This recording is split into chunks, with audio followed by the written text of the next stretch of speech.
Welcome back to our YouTube channel. आज ये special notes जो हिंदी के हैं, जो मैंने खुद बनाए हैं और बहुत सारे प्रश्नों को समाहित करके इस ऑडियो में लेके आए हैं। वीडियो भी बनाते हैं, ट्रिक द्वारा भी बनाते हैं, आसान शब्दों में जो आपको याद हो जाए। आप काम करते हुए भी इस ऑडियो या वीडियो को देख सकते हैं। सारे प्रश्न आपका बहुत अच्छे से तैयार भी हो जाएगा। तो अगर आपको यह आसान तरीका आप लोगों को पसंद आए तो लाइक, शेयर और सब्सक्राइब ज़रूर करें। ज़्यादा से ज़्यादा अपने ग्रुप में शेयर करें। चलिए जानते हैं आज कुछ प्रश्नों को। देवनागरी लिपि की उत्पत्ति हुई है किससे? तो ब्राह्मी लिपि से हुई है। देवनागरी लिपि की उत्पत्ति किससे हुई है? तो ब्राह्मी लिपि से हुई है। ठेले पर हिमालय रचना है किसकी? कौन सी विधा है? जो ठेले पर हिमालय है वह कौन सी विधा है? तो निबंध विधा की रचना है। और बंदे बाड़ी विनायको निबंध संकलन करता, इसके रचयिता कौन है? तो राम वृक्ष बेनीपुरी हैं। राम वृक्ष बेनीपुरी की जो निबंध है वह है बंदे बाड़ी विनायको। कालखंड की दृष्टि से रानी केतकी की कहानी का समय क्या है? तो 1803 ईस्वी है। 1803 ईस्वी है। आइए कुछ रचनाकार और उनकी रचनाओं को जानते हैं। तो अज्ञेय की रचना क्या है? तो संवत्सर है। किशन की रचना, किशन पटनायक की रचना है विकल्पहीन नहीं है दुनिया। विकल्पहीन नहीं है दुनिया, यह किसकी रचना है? तो किशन पटनायक की रचना है। केदारनाथ सिंह की रचना है कब्रिस्तान में पंचायत। कब्रिस्तान में पंचायत किसकी रचना है? तो केदारनाथ सिंह की रचना है। अनामिका किसकी रचना है? अनामिका की रचना कौन सी है? तो स्त्रीत्व मानचित्र। स्त्रीत्व मानचित्र यह रचना किसकी है? तो अनामिका की है। अनामिका की रचना कौन सी है? तो स्त्रीत्व मानचित्र है। आप हुदरी के जो इसकी आप हुदरी की जो आप हुदरी यह आत्मकथा है और यह किसकी रचना है? तो रमणिका गुप्ता की रचना है। आप हुदरी आत्मकथा है और यह रमणिका गुप्ता की आत्मकथा है। हादसे भी इनकी आत्मकथा है। अपनी जमी अपना आसमां की लेखिका कौन है? तो रजनी तिलक है। अपनी जमी अपना आसमां की लेखिका कौन है? तो रजनी तिलक है। यादों की बारात आत्मकथा किसका है? तो जोश मलिहाबादी का है। जोश मलिहाबादी का है यादों की बारात, यह आत्मकथा विधा है। कहीं न जाए का कहिए आत्मकथा के लेखक कौन है? तो भगवती चरण वर्मा है। कहीं न जाए का कहिए आत्मकथा के लेखक कौन है? तो भगवती चरण वर्मा है। राम कुमार वर्मा को कलम का धनिक कहा जाता है। राम कुमार वर्मा को क्या कहा जाता है? तो कलम का धनिक कहा जाता है। मिश्र बंधुओं ने हिंदी नवरत्न में तुलसी के 25 ग्रंथों का उल्लेख किया है। मिश्र बंधुओं ने हिंदी नवरत्न में तुलसी के कितने ग्रंथों का उल्लेख किया है? तो 25 ग्रंथों का उल्लेख किया है। हिंदी साहित्य विमर्श रचना है किसका? तो पद्मलाल पुन्नालाल बख्शी का है। फिर से सुनिए कि हिंदी साहित्य विमर्श रचना किसका है? तो पद्मलाल पुन्नालाल बख्शी का है। निठल्ले की डायरी किसकी रचना है? पगडंडियों का जमाना, यह किसकी रचना है? यह हरशंकर परसाई की रचना है। निठल्ले की डायरी, पगडंडियों का जमाना, जैसे उनके दिन फिरे, वैष्णव की फिसलन, बस की यात्रा आदि रचनाएं किसकी हैं? तो यह हरिवंश परसाई जी की रचना है। फिर से सुनिए, हरशंकर परसाई जी की रचना है। सॉरी फ्रेंड्स, हरशंकर परसाई जी की रचना कौन कौन सी है? फिर से एक बार सुनिए कि निठल्ले की डायरी है, पगडंडियों का जमाना है, जैसे उनके दिन फिरे, वैष्णव की फिसलन, बस की यात्रा आदि रचनाएं किसकी हैं? तो हरशंकर परसाई जी की हैं। सर्वाधिक प्रेमाख्यानों की रचना किसने की है? तो जान कवि ने की है। सर्वाधिक प्रेमाख्यानों की रचना जान कवि ने की है। पुष्टिमार्गी साधना वल्लभ संप्रदाय की मान्य भक्ति पद्धति है। पुष्टिमार्गी साधना किस संप्रदाय की मान्य भक्ति पद्धति है? तो ये वल्लभ संप्रदाय की मान्य भक्ति पद्धति है। नवगीत के प्रसिद्ध उन्नायक कौन है? तो वीरेंद्र मिश्र हैं। नवगीत के प्रसिद्ध उन्नायक कौन है? तो वीरेंद्र मिश्र हैं। फिर से सुनिए कि नवगीत के प्रसिद्ध उन्नायक कौन है? तो वीरेंद्र सिंह हैं। जहाँ गांठ तहाँ रस नाही, यह जानत सब कोय। पंक्ति में अलंकार क्या है? तो श्लेष अलंकार है। श्लेष अलंकार है। कुछ कवि और उनकी कृतियों को जानते हैं। तो केदारनाथ सिंह की कृति है अकाल में सारस। केदारनाथ सिंह की कृति कौन सी है? तो अकाल में सारस है। ज्ञानेंद्र पति की कृति क्या है? इनकी रचना क्या है? तो संशय आत्मा है। भारत भूषण अग्रवाल की जो कृति है वो कौन सी है? तो अग्निलीक। अग्निलीक किसकी रचना है? तो भारत भूषण अग्रवाल की है। कुंवर नारायण की रचना कौन सी है? तो आत्मजयी है। आत्मजयी कुंवर नारायण की रचना है। आत्मजयी कुंवर नारायण की रचना है।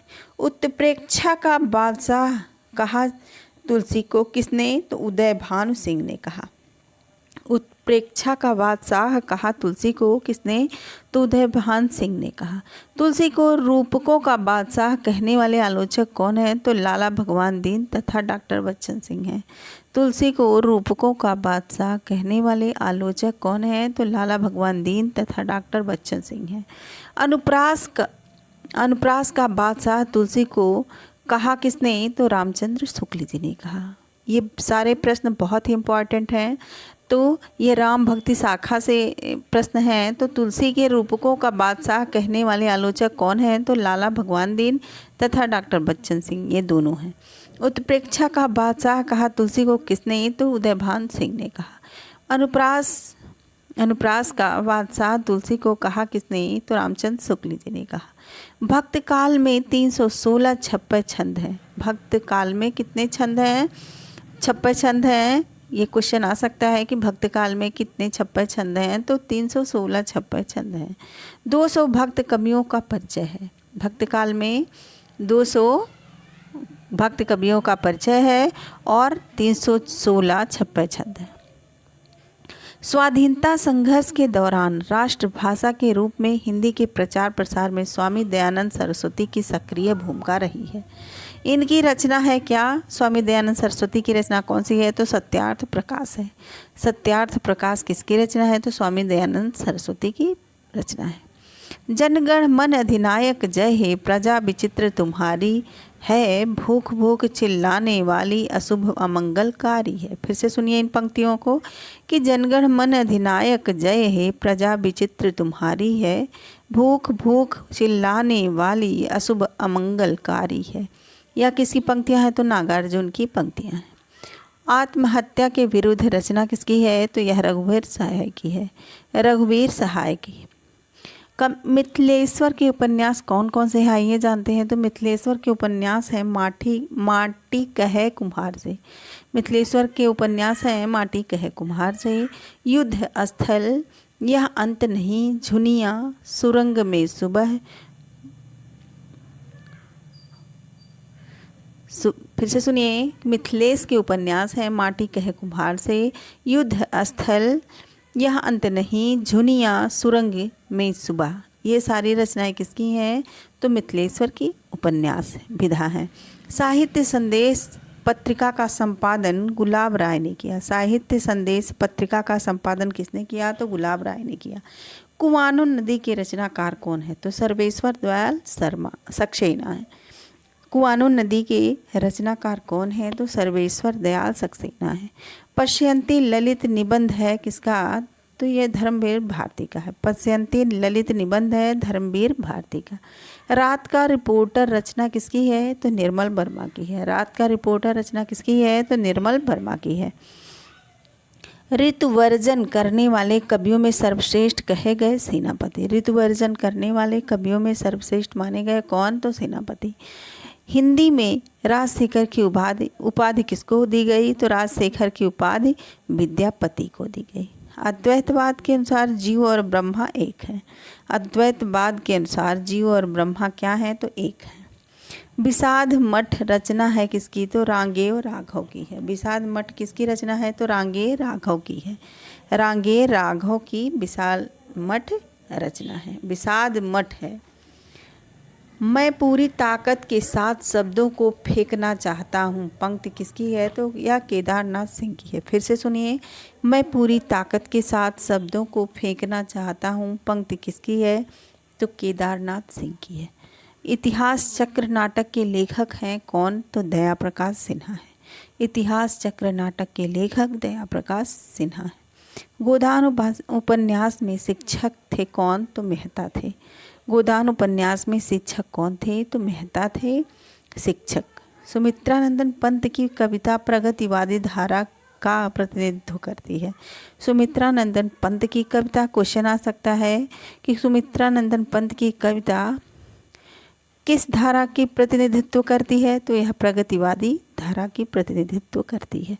पंच परमेश्वर निबंध के लेखक कौन है? तो प्रताप नारायण मिश्र। पंच परमेश्वर निबंध के लेखक कौन है? तो प्रताप नारायण मिश्र हैं। पंच परमेश्वर नाम से कहानी लिखे हैं वो तो सभी जानते हैं, तो लिखे हैं प्रेमचंद्र। और कौन लिखा है? तो रांगे राघव लिखे हैं। पंच परमेश्वर नाम से ये दोनों लोग कहानी लिखे हैं, प्रेमचंद और रांगे राघव।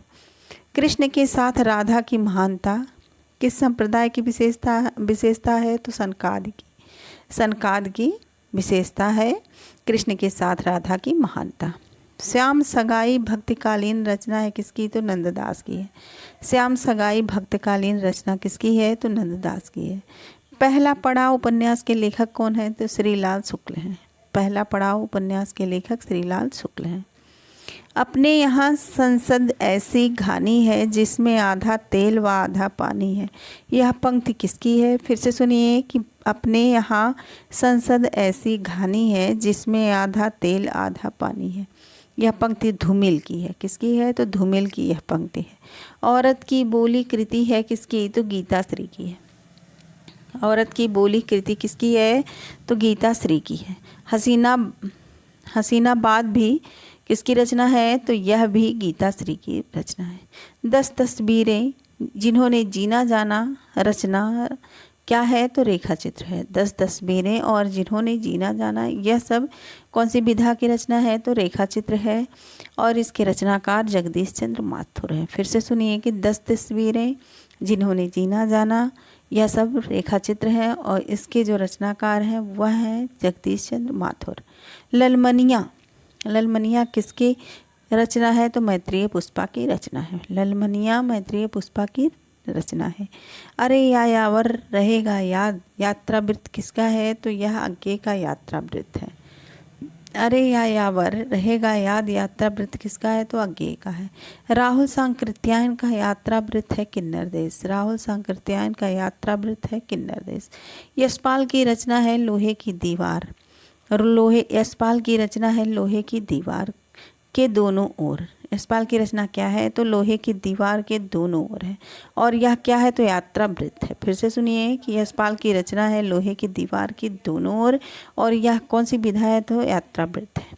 पैरों में पंख बांधकर, यह भी यात्रा वृत्त है और राम वृक्ष बेनीपुरी का है। फिर से सुनिए कि पैरों में पंख बांधकर यात्रा वृत्त किसका है? तो राम वृक्ष बेनीपुरी का है। सारंगधर की रचना है सारंग पद्धति। सारंग पद्धति किसकी रचना है? तो सारंगधर की रचना है। गीतांजलि श्री के उपन्यास हैं हमारा शहर, उस बरस, रेत समाध, माई, तिरोहित, खाली जगह, ये सारी किसकी रचना है? तो गीतांजलि श्री के उपन्यास हैं। गीतांजलि श्री के उपन्यास कुछ इस प्रकार हैं, आइए जानते हैं कि हमारा शहर, उस बरस, रेत समाधि, माई, तिरोहित, खाली जगह, ये सारी रचनाएं गीतांजलि श्री के उपन्यास हैं।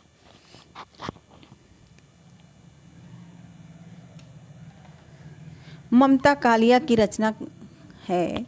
ममता कालिया की रचना है, कहानी रचना है कौन कौन सी? तो मुखौटा है, सीट नंबर 6 है, छुटकारा, एक अदद है और कौन सा है? तो और औरत है, प्रतिदिन है, मुखौटा आदि इनकी कहानी संग्रह है किसकी? तो ममता कालिया की। फिर से सुनिए ममता कालिया की कहानी संग्रह कुछ इस प्रकार है कि मुखौटा, सीट नंबर 6, छुटकारा, एक अदद, औरत, प्रतिदिन, मुखौटा आदि रचनाएं किसकी हैं?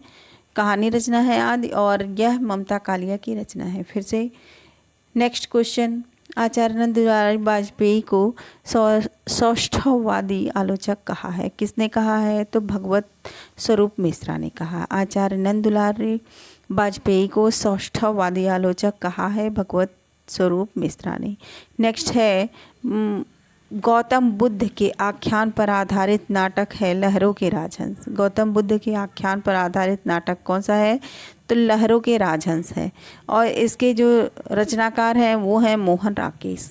मोहन राकेश का नाटक है लहरों के राजहंस और यह गौतम बुद्ध के आख्यान पर आधारित नाटक है। आचार्य रामचंद्र शुक्ल ने कबीर को लोक भंजक कहा है। आचार्य रामचंद्र शुक्ल ने कबीर को लोक भंजक कहा है। आनंदवर्धन की रचना है ध्वन्यालोक। आनंदवर्धन की रचना कौन सी है? तो ध्वन्यालोक है।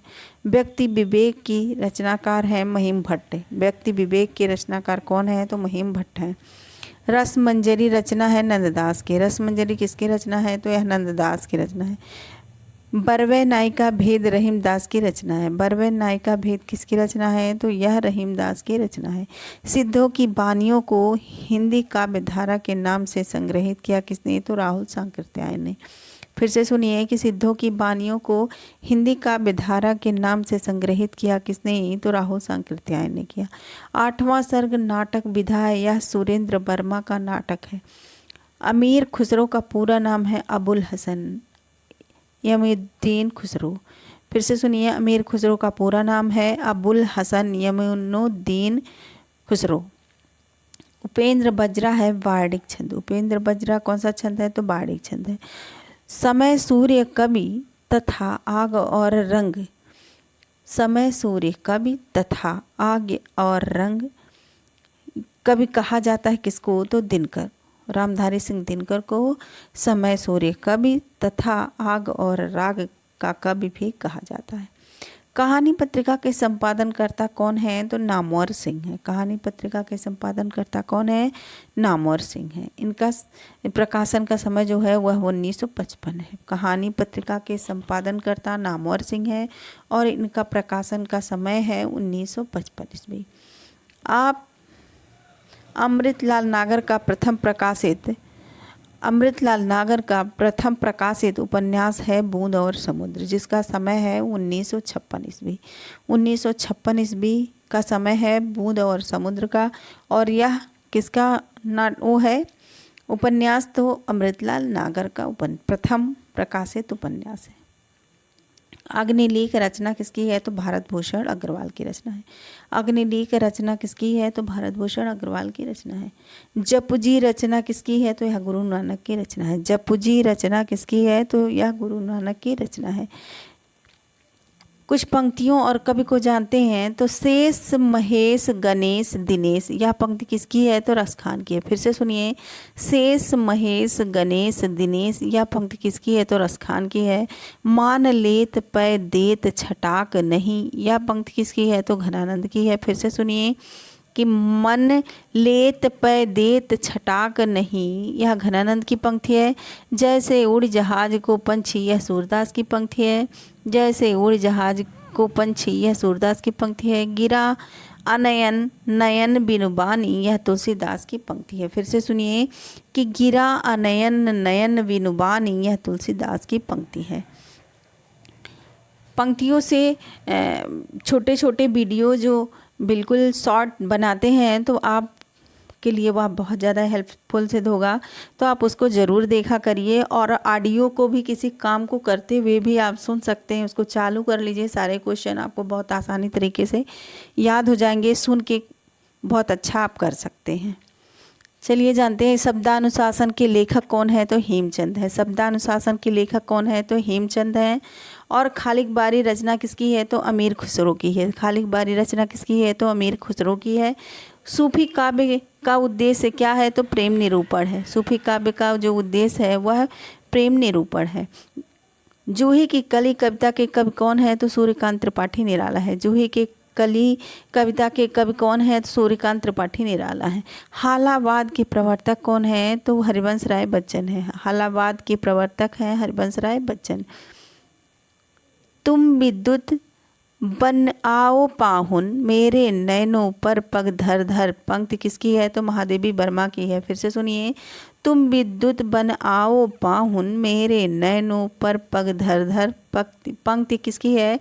तो महादेवी वर्मा की है। अपभ्रंश को पुरानी हिंदी कहा है किसने? तो चंद्रधर शर्मा गुलेरी ने कहा है। संचार माध्यमों में प्रयोग होता है क्या? तो हिंदी का व्यवहारिक रूप प्रयोग होता है।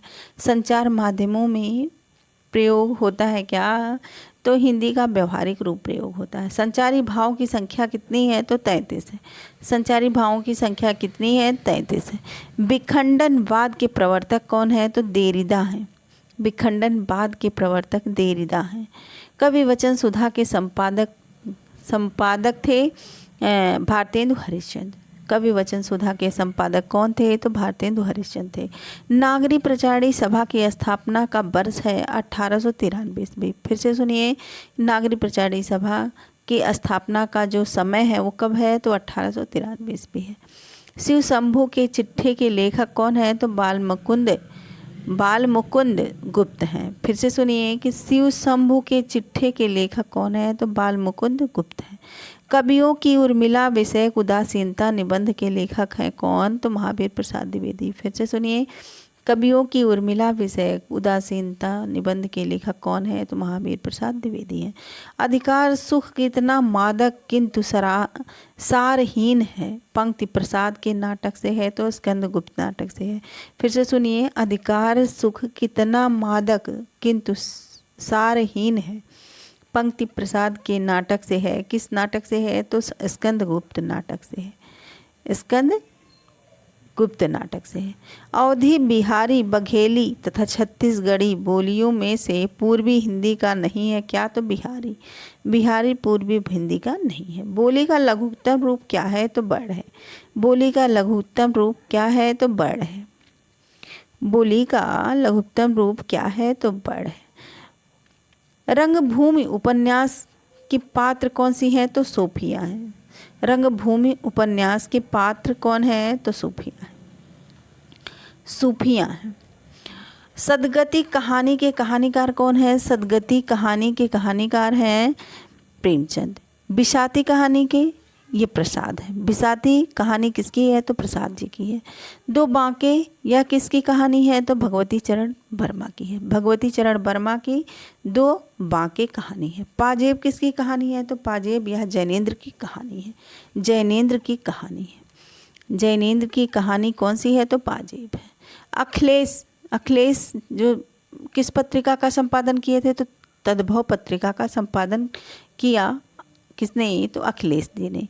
वर्तमान साहित्य का पत्रिका का संपादन किसने किया? वर्तमान साहित्य पत्रिका का संपादन नमिता सिंह ने किया।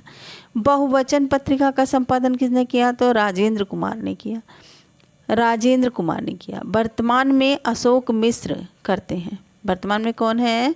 तो अशोक मिश्र करते हैं बहुवचन पत्रिका का संपादन। पूर्व ग्रह यह पत्रिका का संपादन कौन करता है? तो प्रभाकर क्षेत्रीय करते हैं। प्रभाकर क्षेत्रीय करते हैं। देश का पहला राष्ट्रीय हिंदी संग्रहालय आगरा में स्थापित किया गया। कहाँ किया गया? तो देश का पहला राष्ट्रीय हिंदी संग्रहालय आगरा में स्थापित किया गया। नए पुराने झरोखे संस्मरण साहित्य के लेखक हैं हरिवंश राय बच्चन। राजशेखर की रचना है काव्य मीमांसा। राजशेखर की रचना कौन सी है? तो काव्य मीमांसा है। अनित्य उपन्यास है किसका? तो मृदुला गर्ग का है। अनित्य उपन्यास है मृदुला गर्ग का। कुआनो नदी के रचनाकार कौन है? तो सर्वेश्वर दयाल सक्सेना है। कुआनो नदी के रचनाकार कौन है? तो सर्वेश्वर दयाल सक्सेना है। खुसरो की पहेली है इश्क भरा है देख ले और जगत से दूर एक अचंभा हमने देखा देहरी का नासूर। फिर से सुनिए, इश्क भरा है देख ले और जगत से दूर एक अचंभा हमने देखा देहरी का नासूर। यह खुसरो की पहेली है। नेक्स्ट है शिव पूजन सहाय का संस्मरण है वे दिन वे लोग। शिव पूजन सहाय की संस्मरण विधा है कौन सा? तो वे दिन वे लोग। मोहन राकेश का संस्मरण कौन सा है? तो समय सारणी है। समय सारणी सारथी। समय सारथी किसकी रचना है और यह संस्मरण विधा है समय सारथी, और यह मोहन राकेश की रचना है। प्रियदर्शी, उत्तर प्रियदर्शी किसकी रचना है तो अज्ञेय की रचना है। उत्तर प्रियदर्शी अज्ञेय की रचना है। एकावली के रचनाकार कौन है तो विद्याधर हैं। एकावली के रचनाकार विद्याधर हैं। पथ के गीत काव्य संग्रह के लेखक है रामदरस मिश्र। पथ के गीत काव्य संग्रह के लेखक है रामदरस मिश्र। देश का पहला राष्ट्रीय हिंदी संग्रहालय आगरा में स्थापित किया गया है। तालबंदी उपन्यास प्रभा खेतान का है। तालबंदी उपन्यास किसका है तो प्रभा खेतान का है। बचपन की स्मृतियाँ संस्मरण के लेखक कौन है तो राहुल सांकृत्यायन है। विष्णुकांत शास्त्री की संस्मरण है सुधिया उस चंदन के बन की। सुधिया उस चंदन के बन की। सपरिवार शब्द में बहुब्रीहि समास है। सपरिवार शब्द में कौन सा समास है तो बहुब्रीहि समास है। तू डाल डाल हम पात पात रचना है किसकी तो नासिरा शर्मा की है। फिर से सुनिए, तू डाल डाल हम पात पात रचना किसकी है तो नासिरा शर्मा की है। छप्पे छंद में 6 चरण होते हैं। छप्पे छंद में कितने चरण होते हैं यह क्वेश्चन आया हुआ है, तो छप्पे छंद में 6 चरण होते हैं। एक कंठ विस्पाई रचना किसकी है तो दुष्यंत कुमार की है। एक कंठ विस्पाई रचना किसकी है तो दुष्यंत कुमार की रचना है। महात्मा गांधी के सत्याग्रह की पृष्ठभूमि पर लिखा गया उपन्यास कौन सा है तो वह दुखम सुखम है, और यह रचना किसकी है तो यह ममता कालिया की रचना है। फिर से सुनिए, दुखम सुखम रचना किसकी है, यह उपन्यास विधा है। पहले तो जानिए कि दुखम सुखम कौन सी विधा है तो उपन्यास विधा है, और यह ममता कालिया का उपन्यास है, और यह महात्मा गांधी के सत्याग्रह की पृष्ठभूमि पर लिखा गया उपन्यास है। नेक्स्ट है दिनकर की रचना कुरुक्षेत्र की रचना से पंक्ति है। दिनकर की रचना कुरुक्षेत्र है, और उससे एक पंक्ति है, सुनिए। इस वैयक्तिक भोगवाद से फूटी विष की धारा तड़प रहा है जिसमें पढ़कर मान्य समाज यह सारा। फिर से इस पंक्ति को सुनते हैं कि इस वैयक्तिक भोगवाद से फूटी विष की धारा तड़प रहा है जिसमें पढ़कर मानव समाज यह सारा। इस वैयक्तिक भोगवाद से फूटी विष की धारा तड़प रहा है जिसमें पढ़कर मानव समाज यह सारा। कवि कंठाभरण रचना किसकी है तो यह छिमेंद्र की रचना है। काव्यानुशासन रचना किसकी है तो हेमचंद्र की है। चारुचंद्र लेख के उपन्यासकार हैं हजारी प्रसाद द्विवेदी। भोजराज का ठग उपन्यास किसका है तो गोपाल राम गहमरी का है। भोजराज का ठग उपन्यास है गोपाल राम गहमरी का। भट्टिनी नायिका है किसकी तो बाणभट्ट की आत्मकथा की नायिका है भट्टिनी। लवंग लता रचना की विधा है उपन्यास विधा है। लवंग लता रचना की विधा किस विधा की रचना है तो यह उपन्यास विधा है। आचार्य किशोरी दास वाजपेयी के मत से हिंदी में छाकारक हो। जहाज का पंछी मनोवैज्ञानिक उपन्यास है, और इसके लेखक हैं इलाचंद्र जोशी। इसके लेखक कौन है तो इलाचंद्र जोशी हैं, और जहाज का पंछी कैसा उपन्यास है तो मनोवैज्ञानिक उपन्यास है। और इलाचंद्र जोशी के अन्य उपन्यास कौन से हैं उसको भी जानते हैं, तो पर्दे की रानी, प्रेत और छाया, पर्दे की रानी, प्रेत और छाया, सन्यासी, निर्वासित आदि इनके अन्य उपन्यास हैं किसके तो इलाचंद्र जोशी के। इलाचंद्र जोशी के उपन्यास कौन कौन से हैं उसको जानते हैं, तो पर्दे की रानी, प्रेत और छाया, सन्यासी, निर्वासित आदि इनके उपन्यास हैं। नेक्स्ट क्वेश्चन, गली आगे मुड़ती है, यह उपन्यास किसका है तो गली आगे मुड़ती है, यह उपन्यास के लेखक हैं शिव प्रसाद सितारे हिंद। शिव प्रसाद सितारे हिंद हैं। भूतनाथ उपन्यास के लेखक हैं देवकी नंदन खत्री। भूतनाथ उपन्यास के लेखक कौन है तो देवकी नंदन खत्री हैं। गुंडा कहानी प्रसाद के इंद्रजाल कहानी संग्रह में संकलित है। गुंडा कहानी प्रसाद के इंद्रजाल कहानी संग्रह में संकलित है। इंद्रजाल में कुल 14 कहानियाँ हैं। इंद्रजाल में कितनी कहानियाँ हैं तो कुल 14 कहानियाँ हैं, और इसका जो प्रकाशन वर्ष है 1936 ईस्वी में हुआ। गुंडा कहानी प्रसाद के इंद्रजाल कहानी संग्रह में संकलित है, और इंद्रजाल में कुल 14 कहानियाँ हैं, और इसका जो समय है 1936 ईस्वी में। सुमित्रानंदन पंत ने अपने बीड़ा काव्य संग्रह को बाल कल्पना का दुधमुहा प्रयास कहा है। फिर से सुनिए, सुमित्रानंदन पंत ने अपने बीड़ा काव्य संग्रह को बाल कल्पना का दुधमुहा प्रयास कहा है। यह टीजीटी में प्रश्न पूछा गया है। नेक्स्ट है, तारा पांडे छायावादी कवित्री हैं। तारा पांडे कैसी कवित्री हैं? तो यह छायावादी कवित्री हैं। नेक्स्ट है, कृषक क्रंदन काव्य कृति किसकी है? तो यह गया प्रसाद शुक्ल सनेही की है। कृषक क्रंदन काव्य कृति किसकी रचना है? तो यह गया प्रसाद शुक्ल सनेही की रचना है। पल्लव को छायावाद का घोषणा पत्र कहा जाता है। पल्लव को क्या कहा जाता है? तो छायावाद का घोषणा पत्र कहा जाता है। और यह सुमित्रानंदन पंत की रचना है। सुमित्रानंदन पंत की रचना कौन सी है? तो पल्लव है, और पल्लव को छायावाद का घोषणा पत्र कहा जाता है। नेक्स्ट है, सुमित्रानंदन पंत को ज्ञानपीठ पुरस्कार किस पे प्राप्त हुआ? तो चिदम्बरा पर मिला। अरविंद दर्शन से प्रभावित कवि हैं कौन? तो सुमित्रानंदन पंत। यह क्वेश्चन टीजीटी में आया हुआ है कि अरविंद दर्शन से प्रभावित कवि कौन है? तो सुमित्रानंदन पंत जी हैं। उत्तराखंड के सुमित्रानंदन पंत को छायावाद तथा प्रगतिवाद के संधि स्थल का कवि कहा जाता है। फिर से सुनिए कि उत्तराखंड के सुमित्रानंदन पंत को छायावाद तथा प्रगतिवाद के संधि स्थल का कवि कहा जाता है। यह भी क्वेश्चन टीजीटी में आया हुआ है। बीड़ा पंत की प्रथम काव्य कृति कौन सी है? बीड़ा पंत की प्रथम काव्य कृति है। फिर से देखिए, फिर से सुनिए कि बीड़ा पंत की प्रथम काव्य कृति है। बीड़ा क्या है? बीड़ा किसकी रचना है? तो यह सुमित्रानंदन पंत की रचना है, और यह प्रथम काव्य कृति है। इसका समय जो है 1918 से 1919 ईस्वी रहा है, और प्रकाशित कब हुआ? तो 1927 ईस्वी में यह प्रकाशित हुआ। बुरांश कविता के रचयिता कौन है? तो ये सुमित्रानंदन पंत जी हैं। पंचवटी प्रसंग काव्य रचना किसकी है? तो सूर्यकांत त्रिपाठी निराला जी की है। नेक्स्ट है, पंचवटी प्रसंग यह काव्य रचना है, यह किसका काव्य रचना है? तो सूर्यकांत त्रिपाठी निराला जी की काव्य रचना है। पंचवटी नाम से एक रचना मैथिली शरण गुप्त ने भी की है। पंचवटी नाम से एक रचना मैथिली शरण गुप्त ने भी की है। पंचवटी प्रसंग यह काव्य रचना है सूर्यकांत त्रिपाठी निराला जी का। नेक्स्ट है, गीता गुंज नामक काव्य संकलन निराला कवि की रचना है। किसकी है? गीता गुंज किसकी रचना है? काव्य संकलन की रचना है किसकी? तो यह निराला जी की रचना है। निराला की बादल राग कविता का संबंध है।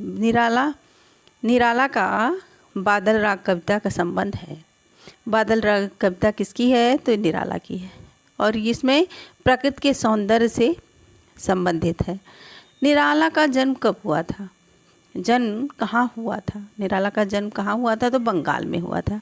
मुक्त छंद के प्रणेता है निराला, और मुक्त छंद के प्रणेता कौन माने जाते हैं? सुमित्रानंदन पंत को भी मुक्त छंद का प्रणेता कहा जाता है।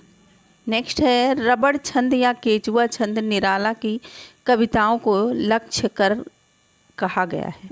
रबड़ छंद या केचुआ छंद किसकी कविता को लक्ष्य कर कहा गया है? तो निराला की कविताओं को लक्ष्य कर कहा गया है।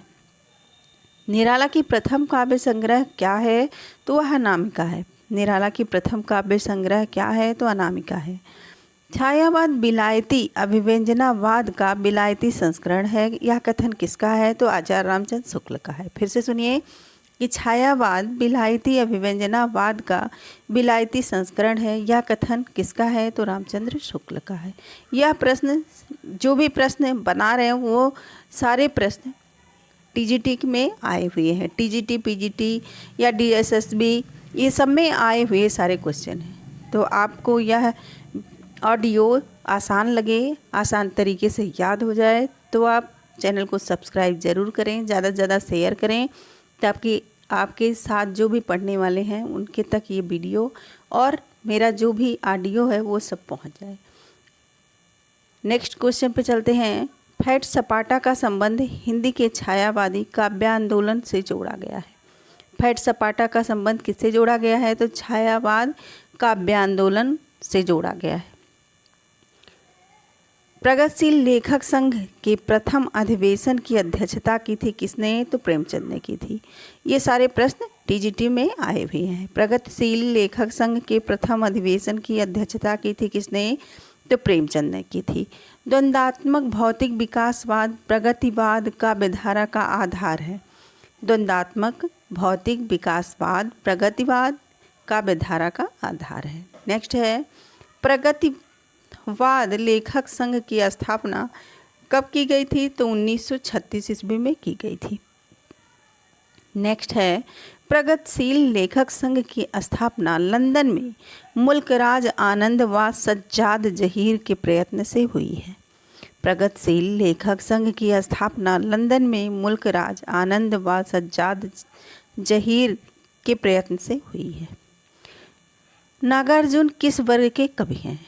नेक्स्ट क्वेश्चन है, नागार्जुन किस वर्ग के कवि हैं? तो प्रगतिवादी कवि हैं। नेक्स्ट है, कात्यायनी एक पुनर्विचार नामक आलोचना ग्रंथ के लेखक कौन है? तो गजानंद माधव मुक्तिबोध हैं। कौन है? तो गजानंद माधव मुक्तिबोध हैं। और इस आलोचना का समय है 1961 ईस्वी। फिर से जानिए, कात्यायनी एक पुनर्विचार नामक आलोचना ग्रंथ के लेखक कौन है? तो गजानंद माधव मुक्तिबोध हैं, जिसका समय है 1961 ईस्वी। नेक्स्ट है, मुक्तिबोध की ब्रह्म राक्षस एवं अंधेरे में कविताओं में फैंटेसी है।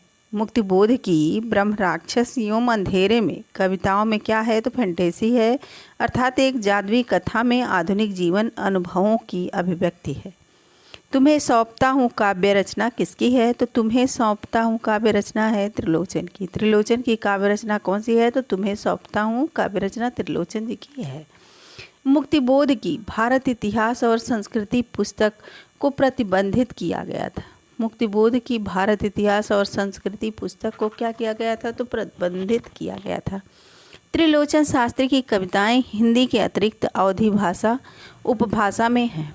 फिर से सुनिए कि त्रिलोचन शास्त्री की कविताएं हिंदी के अतिरिक्त अवधी उपभाषा में हैं। नेक्स्ट क्वेश्चन है, गजानंद माधव मुक्तिबोध की रचना चांद का मुंह टेढ़ा है में कौन सी कविता संकलित नहीं है? तो यह जन्मदिन की धूप में। यह क्वेश्चन आया हुआ है डाइट प्रवक्ता परीक्षा 2014 में प्रश्न यह पूछा गया है। नेक्स्ट है, त्रिलोचन की, आइए त्रिलोचन के बारे में जानते हैं कि त्रिलोचन का वास्तविक नाम क्या था? तो वासुदेव सिंह था। त्रिलोचन का वास्तविक नाम वासुदेव सिंह था।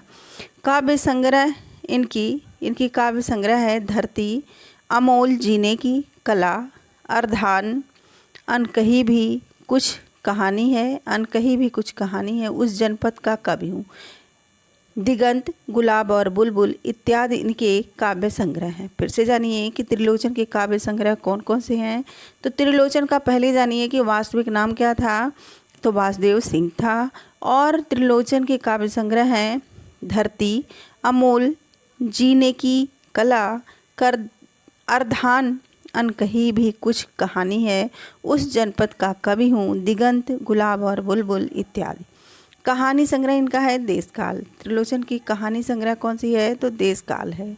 और त्रिलोचन की डायरी है रोज नामचा। रोज नामचा इनकी डायरी है त्रिलोचन की, जिसका नाम है, डायरी का क्या नाम है? तो रोज नामचा, रोज नामचा है। नेक्स्ट है, कवि त्रिलोचन का पूरा नाम क्या है?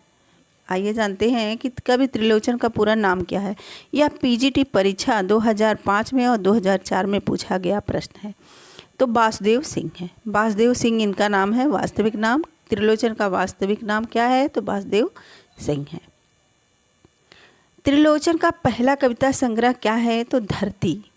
पहला कविता संग्रह धरती है और यह 1945 ईस्वी में प्रकाशित हुआ। फिर से सुनिए कि त्रिलोचन का पहला कविता संग्रह धरती है, जो 1945 ईस्वी में प्रकाशित हुआ। ताप के तापे हुए दिन के लिए वर्ष 1981 का साहित्यिक अकादमी पुरस्कार मिला था। फिर से सुनिए, त्रिलोचन जी को ताप के तापे हुए दिन के लिए 1981 का साहित्यिक अकादमी पुरस्कार मिला था।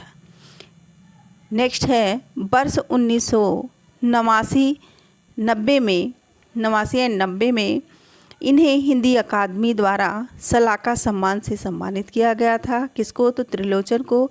और इनके अलावा शास्त्रीय और साहित्य रत्न जैसी उपाधियों से सम्मानित किया जा चुका है। इनकी अन्य प्रमुख कृतियाँ कौन सी हैं? तो इसको भी जानते हैं। तो त्रिलोचन की अन्य कृतियाँ हैं धरती, जिसका समय है 1945 ईस्वी, गुलाब और बुलबुल, जिसका समय है 1956 ईस्वी। गुलाब और बुलबुल का समय क्या है? तो 1956 ईस्वी है। दिगंत जो 1957 ईस्वी है। शब्द 1980 ईस्वी है। और मैं उस जनपद का कवि हूँ, यह 1981 ईस्वी है। अर्धान 1984 ईस्वी, तुम्हें सौंपता हूँ 1985 ईस्वी। चैती 1987 ईस्वी आदि इनकी प्रमुख काव्य कृति, इनकी प्रमुख कृतियाँ हैं। किसकी? तो त्रिलोचन की सारी कृतियाँ हैं। त्रिलोचन का वास्तविक नाम क्या है? यह कई जगहों पे पूछा गया प्रश्न है। त्रिलोचन का वास्तविक नाम क्या है? यह दिल्ली केंद्रीय विद्यालय पीजीटी परीक्षा 2015 में पूछा गया प्रश्न है। तो इनका नाम वासुदेव सिंह है। मैं उस जनपद का कवि हूँ काव्य रचना किस कवि की है? तो यह त्रिलोचन की है। उर्वशी का काव्य रूप क्या है? तो यह महाकाव्य है। उर्वशी क्या है? उर्वशी का काव्य रूप क्या है, यानी वह क्या है? तो यह महाकाव्य है। उर्वशी रामधारी सिंह दिनकर द्वारा रचित महाकाव्य है। उर्वशी किसकी रचना है? तो रामधारी सिंह दिनकर की रचना है और यह महाकाव्य है। दिनकर के प्रबंध काव्य, आइए जानते हैं कि दिनकर के प्रबंध काव्य कौन कौन से हैं। तो प्रणभंग है जो खंड काव्य है। ध्यान से सुनिए, सारे प्रश्न बहुत आसानी से आपको याद हो जाएंगे और आसान तरीके से आप किसी भी कार्य को करते हुए भी इसको सुन के याद कर सकते हैं। तो दिनकर के प्रबंध काव्य कौन से हैं? प्रणभंग है जो खंड काव्य है। दिनकर के प्रबंध काव्य हैं प्रणभंग जो खंड काव्य है, और कुरुक्षेत्र है, उर्वशी महाकाव्य है, रश्मरथी है। और उर्वशी पर दिनकर को ज्ञानपीठ पुरस्कार भी प्रदान किया गया। उर्वशी पर दिनकर को क्या मिला? तो ज्ञानपीठ पुरस्कार भी प्रदान किया गया। बुंदेलखंडी, आइए इसको भी जानते हैं कि बुंदेलखंडी लोक शैली में लिखी गई सुभद्रा कुमारी चौहान की कविता झांसी की रानी अपने समय में काफ़ी प्रसिद्ध हुई। झांसी की रानी किसकी है, किसकी लिखी हुई है? तो यह सुभद्रा कुमारी चौहान की कविता है, झांसी की रानी। भारतीय तटरक्षक सेना ने 28 अप्रैल 2006 को सुभद्रा कुमारी चौहान का राष्ट्र प्रेम की भावना को सम्मानित करने के लिए तटरक्षक जहाज को सुभद्रा नाम दिया है। ध्यान से सुनिए, क्वेश्चन बहुत ही इम्पॉर्टेंट है, हो सकता है क्वेश्चन आ जाए, क्योंकि कहाँ से प्रश्न पूछ ले ये कोई नहीं जानता। तो ध्यान से सारे प्रश्नों को सुनिए, कब किस प्रश्न का मुलाकात आपको पेपर में हो जाए तो आप ध्यान से सुनेंगे तो भी याद हो जाएगा। भारतीय तटरक्षक सेना ने 28 अप्रैल 2006 को सुभद्रा कुमारी चौहान की राष्ट्र प्रेम की भावना को सम्मानित करने के लिए तटरक्षक जहाज को सुभद्रा नाम दिया है। नेक्स्ट है, भारतीय डाक तार विभाग ने 6 अगस्त 1976 को सुभद्रा कुमारी चौहान के सम्मान में 25 पैसे का एक डाक टिकट जारी किया। नेक्स्ट है, भारतीय डाक तार विभाग ने 6 अगस्त 1976 को सुभद्रा कुमारी चौहान के सम्मान में 25 पैसे का एक डाक टिकट जारी किया।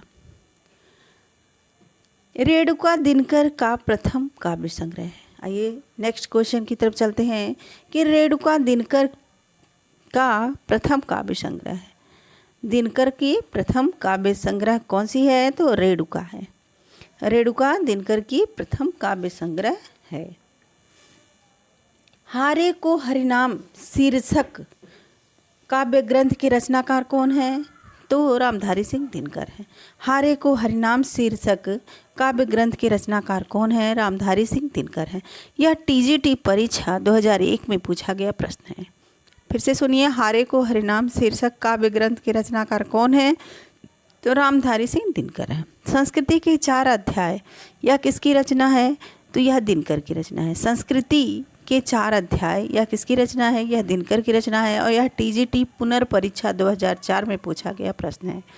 नेक्स्ट है, रामधारी सिंह दिनकर की किस कृति को आधुनिक युग की गीता कहा गया है? तो कुरुक्षेत्र को आधुनिक युग की गीता कहा गया है। नेक्स्ट है, रामधारी सिंह दिनकर की किस कृति को आधुनिक युग की गीता कहा गया है? तो कुरुक्षेत्र को कहा गया है और यह पीजीटी परीक्षा 2003 में पूछा गया प्रश्न है। यह पीजीटी परीक्षा 2003 में पूछा गया प्रश्न है। रामधारी सिंह दिनकर की कृति कुरुक्षेत्र को आधुनिक युग की गीता कहा गया है। युद्ध की समस्या को लेकर लिखे गए प्रबंध काव्यों में कुरुक्षेत्र का स्थान बहुत ऊंचा है। कुरुक्षेत्र एक काव्यात्मक गीत है।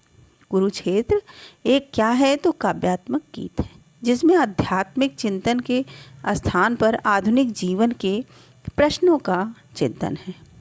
नेक्स्ट है, रामधारी सिंह दिनकर की काव्य कृति कौन सी है? तो कुरुक्षेत्र है। यह क्वेश्चन आया हुआ है एनवीएस प्रवक्ता परीक्षा 2014 में। गीत फरोश किसकी रचना है? नेक्स्ट है, गीत फरोश किसकी रचना है? तो यह भवानी प्रसाद मिश्र की रचना है। गीत फरोश किसकी रचना है? तो भवानी प्रसाद मिश्र की रचना है। भवानी प्रसाद मिश्र की रचना है। प्रसिद्ध कवि, गांधीवादी विचारक व दूसरे शतक में कवि हैं। दूसरे शतक में कवि हैं कौन? तो भवानी प्रसाद मिश्र। गीत फरोश किसकी रचना है? या भवानी प्रसाद मिश्र की रचना है। नेक्स्ट है, दो राह समय के रथ का घर घर नाद सुनो, सिंहासन खाली करो कि जनता आती है। यह पंक्तियाँ किसकी कविता से उद्धृत है? तो यह रामधारी सिंह दिनकर की पंक्तियाँ हैं और यह पीजीटी परीक्षा 2011 में पूछा गया प्रश्न है। फिर से सुनिए इस पंक्ति को कि दो राह समय के रथ का घर घर नाद सुनो, सिंहासन खाली करो कि जनता आती है। यह पंक्तियाँ किसकी कविता से उद्धृत है? तो रामधारी सिंह दिनकर की कविता से उद्धृत है और यह इनकी जो कविता कौन सा है शीर्षक? तो जनतंत्र का जन्म नामक शीर्षक से उद्धृत है। जनतंत्र का जन्म नामक ये शीर्षक से उद्धृत है। नेक्स्ट है, बालकृष्ण शर्मा नवीन का सर्वप्रथम प्रकाशित काव्य संग्रह कौन सा है? तो वो है कुमकुम। कौन सा है? तो कुमकुम। बालकृष्ण शर्मा नवीन का सर्वप्रथम प्रकाशित काव्य संग्रह कौन सा है? तो कुमकुम है। बालकृष्ण शर्मा नवीन सन 1930 तक कवि रूप में यशस्वी हो चुके थे। कब हो गए थे? तो 1930 तक कवि रूप में इनको ख्याति प्राप्त हो चुकी थी, परंतु पहला कविता संग्रह कुमकुम 1936 ईस्वी में प्रकाशित हुआ। इस गीत संग्रह का मूल स्वर यौवन के पहले उद्दाम प्रायोग एवं प्रखर राष्ट्रीयता का है। नेक्स्ट है क्वेश्चन, बालकृष्ण शर्मा नवीन की रचना प्रथम रचना का आह्वान 1918 ईस्वी में प्रतिभा पत्रिका में प्रकाशित हुई। कहाँ प्रकाशित हुई? तो प्रतिभा पत्रिका में प्रकाशित हुई थी। आह्वान का वास्तविक नाम जीव ईश्वर वार्तालाप है। आह्वान का वास्तविक नाम क्या है? तो जीव ईश्वर वार्तालाप है। और इनकी प्रमुख रचनाएं यानी बालकृष्ण शर्मा नवीन की प्रमुख रचनाएं कौन सी हैं उसको भी जानते हैं। तो रश्मि रेखा है जिसका समय है 1991 ईस्वी। फिर से सुनिए, इनकी प्रमुख रचनाएं कौन सी हैं? तो रश्मि रेखा है जो 1951 ईस्वी, अपलक है 1951 ईस्वी और क्वासी काव्य संग्रह है किसकी? तो ये सब बालकृष्ण शर्मा नवीन की है। बालकृष्ण शर्मा नवीन की है। नेक्स्ट क्वेश्चन है, आइए जानते हैं कि नरेंद्र शर्मा के काव्य संग्रह कौन कौन से हैं। इसके वीडियो बन भी गए हैं। अगर आप शॉर्ट देखना चाहते हैं तो शॉर्ट में भी बहुत सारे रचनाओं को सबको मिल काव्य संग्रह, नाटक, उपन्यास, निबंध सब कुछ बनाते हैं। एक एक लेखक के कि कौन कौन से निबंध हैं, सब कुछ बहुत सारे वीडियो बन भी चुके हैं, उसको आप ज़रूर देख लीजिए। और ये सारे वीडियो ऑडियो आप लोगों के लिए बहुत ज़्यादा हेल्पफुल सिद्ध होंगे। अगर हमारा यह प्रयास आप लोगों को अच्छा लगे तो आप बस शेयर करिए और लाइक करिए। इतना तो आप लोग थोड़ा मेरे लिए कर ही सकते हैं। तो देखिए, अगर आप के लिए बहुत आसान तरीके से आप काम करते हुए भी किसी क्वेश्चन को याद कर सकते हैं, अपने को आगे बढ़ा सकते हैं, तो आप एक लाइक तो बनता ही है, तो आप एक लाइक तो कर ही सकते हैं। ओके, चलिए फिर अपने प्रश्नों की तरफ चलते हैं। नवगीत दशक 1, 2, 3 का संपादन कौन किया था? तो यह शंभुनाथ सिंह ने किया था। शंभुनाथ सिंह ने किया था। नेक्स्ट चलते हैं नरेंद्र शर्मा के काव्य संग्रह पे। नरेंद्र शर्मा के काव्य संग्रह हैं रक्त चंदन, प्यासा निर्झर, पलाश वन, मिट्टी और फूल, द्रौपदी, अग्निशस्य, मनोकामनी, हंसमाला, सुवर्णा बहुत रात गए। सुवर्णा बहुत रात गए। फिर से ध्यान से सुनिए। नरेंद्र शर्मा की काव्य संग्रह है रक्त चंदन, प्यासा निर्झर, पलाश वन, मिट्टी और फूल, द्रौपदी, अग्निशस्य, मनोकामनी, हंसमाला, सुवर्णा बहुत रात गए। ये सारी इनकी काव्य संग्रह है। और नरेंद्र शर्मा की कहानी संग्रह है कड़वी मीठी बातें। नरेंद्र शर्मा की कहानी संग्रह है कड़वी मीठी बातें। नेक्स्ट है नवगीत दशक 1, 2, 3 का संपादन कौन था? संपादक कौन था? तो शंभुनाथ सिंह थे। शंभुनाथ सिंह थे। कौन थे? तो शंभुनाथ सिंह थे। नेक्स्ट हम लोग आगे प्रयोगवाद से क्वेश्चन को जानेंगे। तो अपने आप में इष्ट नहीं है वरन वह साधन है, यह कथन किस वाद से संबंधित है? प्रयोग अपने आप में इष्ट नहीं है वरन वह साधन है, यह कथन किस वाद से संबंधित है? तो यह प्रयोग वाद से संबंधित है। यह एनवीएस परीक्षा प्रवक्ता परीक्षा 2014 में पूछा गया प्रश्न है।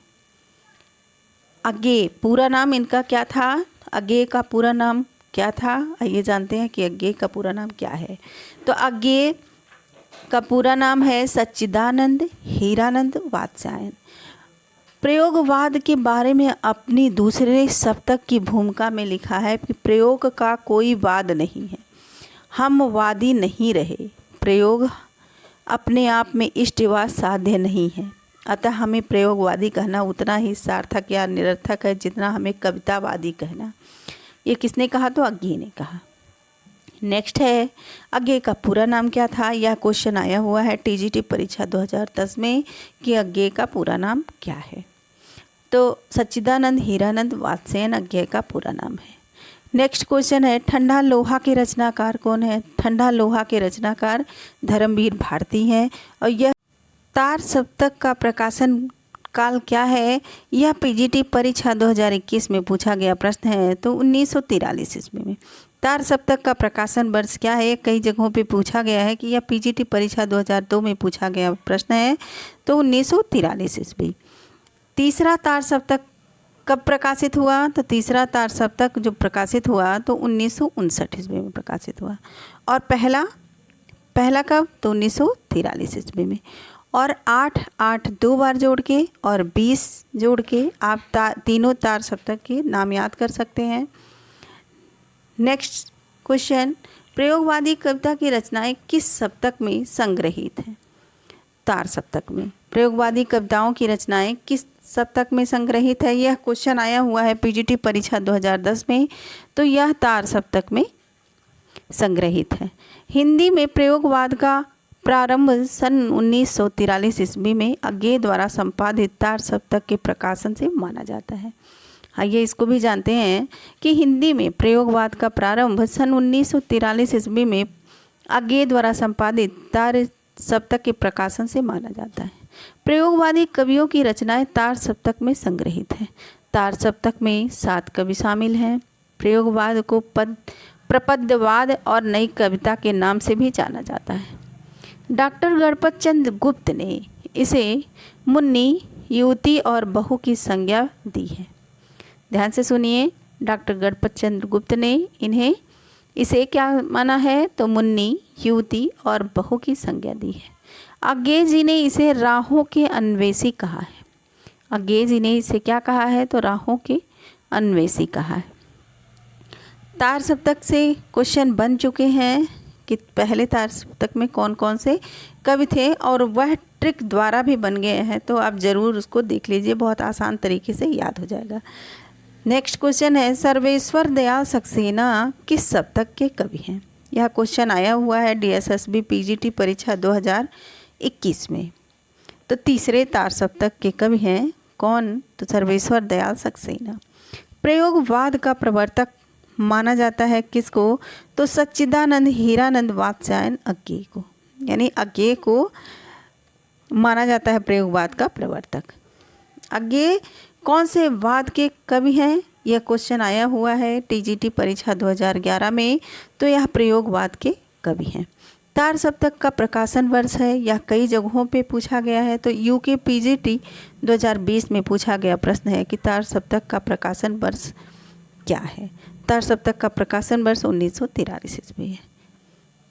तार सप्तक में संग्रहित कवियों की राहों के अन्वेषी कहा है किसने? तो राहों के अन्वेषी कहा है अज्ञेय जी ने। यह क्वेश्चन आया हुआ है TGT परीक्षा 2003 में। फिर से सुनिए कि राहों के अन्वेषी किसने कहा? तार सप्तक में संकलित कवियों को राहों के अन्वेषी किसने कहा? तो यह किसने कहा? अज्ञेय ने कहा, और यह प्रश्न आया हुआ है TGT परीक्षा 2003 में। नेक्स्ट क्वेश्चन है, भवानी प्रसाद मिश्र की कविताएं किस सप्तक में हैं? भवानी प्रसाद मिश्र की कविताएं किस सप्तक में है? यह NVS प्रवक्ता परीक्षा 2014 में पूछा गया प्रश्न है। तो दूसरे सप्तक में, दूसरे तार सप्तक में भवानी प्रसाद मिश्र की कविताएं संकलित हैं। नेक्स्ट है, केदारनाथ सिंह किस सप्तक में संकलित है? यह TGT परीक्षा 2010 में पूछा गया प्रश्न है। तो केदारनाथ सिंह तीसरे सप्तक में संकलित है। नई कविता के तीसरे सप्तक के कवि कौन है? तो यह केदारनाथ सिंह है। यह भी क्वेश्चन PGT परीक्षा 2016 में आया हुआ है। चौथा संकलन में संकलित कवित्री कौन है? तो सुमन राजे हैं। यह TGT परीक्षा 2005 में पूछा गया प्रश्न है कि चौथा सप्तक में संकलित कवित्री हैं कौन? तो सुमन राजे हैं। तार सप्तक में कौन सा कवि सम्मिलित नहीं है?